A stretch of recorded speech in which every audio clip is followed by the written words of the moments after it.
Well, I got laid off in January, and if you're watching this, you're on the same boat as me.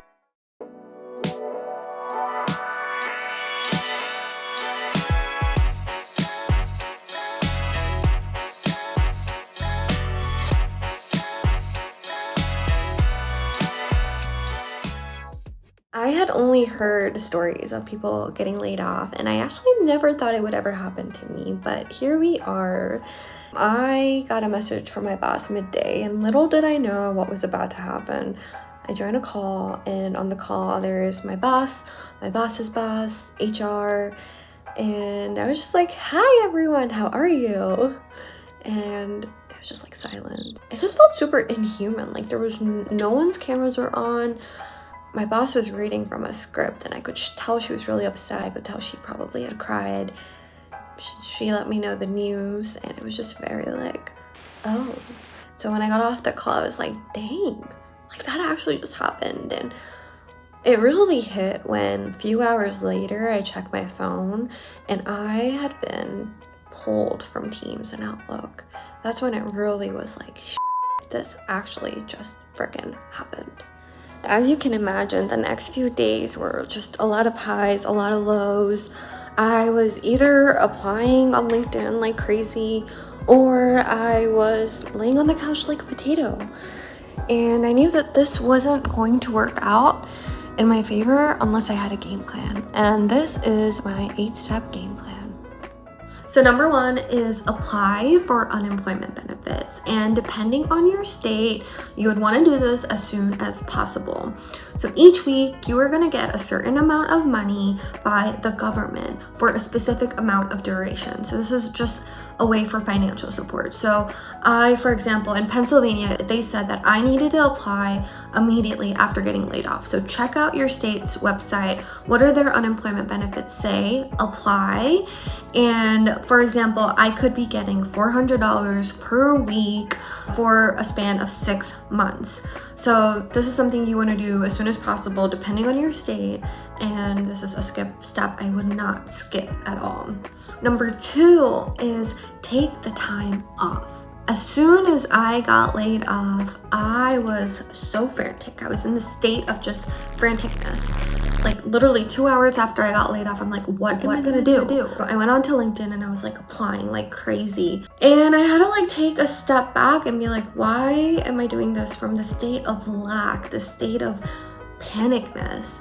I didn't even give myself time to process things. And so I decided that I'm going to spend a week not thinking about anything. You need to spend some time to come in terms with your new reality. And so do whatever it is you feel like doing. Be around loved ones. Sit on the couch and just watch TV.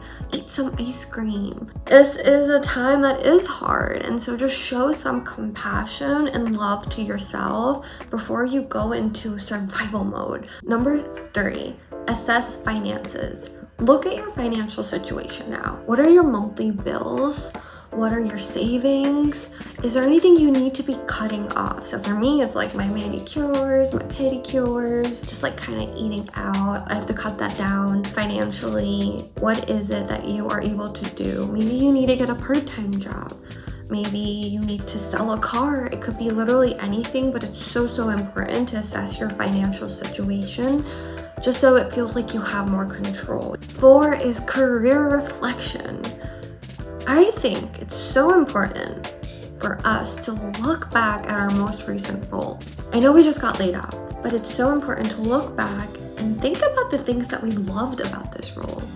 What is it that we loved? Was it how small the team was? Was it big? Was it the industry we were in? And then also ask yourself, what is it that you didn't like? What is it that you wish that your new chapter doesn't include? What is it that you would not like to invite to your next chapter? With this layoff, we are moving into a new direction. We are getting to choose our next chapter. We have the control.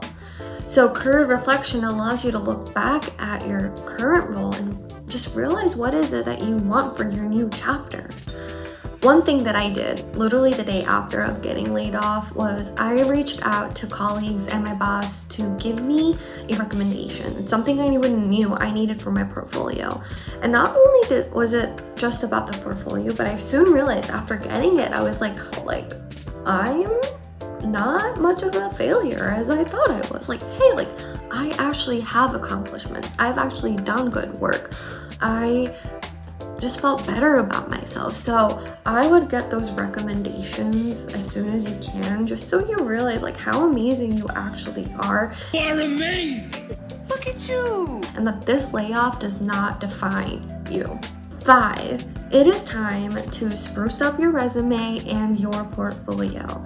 So I think there was a little bit of resistance from my end on wanting to work on my resume and my portfolio, but the resistance was there because I just didn't want to.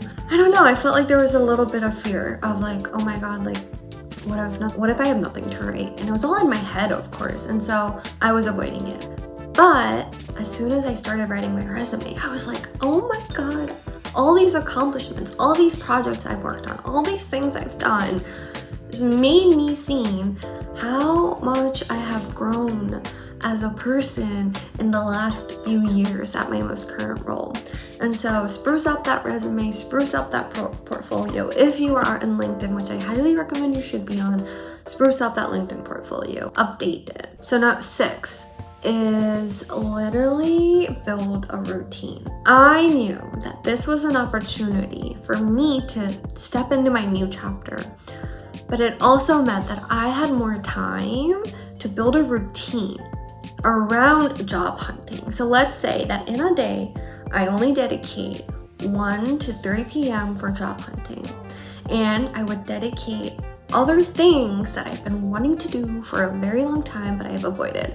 So this could look like a lot of different things. Maybe for you, it's a business that you've been wanting to start. So maybe you've put in your evenings for starting this new business. For me, it was really about getting to do small things like make the bed, work out, and make healthier meals. And so this has allowed me to explore other areas of my life.